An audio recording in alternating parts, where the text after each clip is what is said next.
Kung madrama ka sa buhay, huwag ka nang magnegosyo. Kasi sa trabaho, pag empleyado ka, pwede ka maging dramatic di ba? Pwede ka magreklamo, nakikipagchismisan ka pa sa mga office mate mo, no? Magrereklamo ka sa management, tapos bayad ka pa rin. Iiyak ka, magko-complain ka, pero meron ka pa ring trabahong pwedeng pasukan. Sa negosyo, walang ganun. Kapag madrama ka, apektado negosyo mo. Kapag puro ka reklamo, apektado income mo.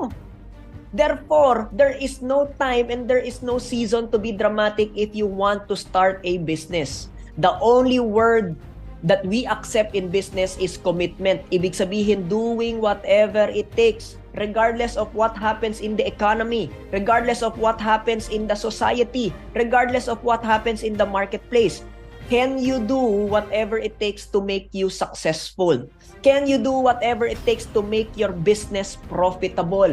And there is no room for drama about it. It's okay.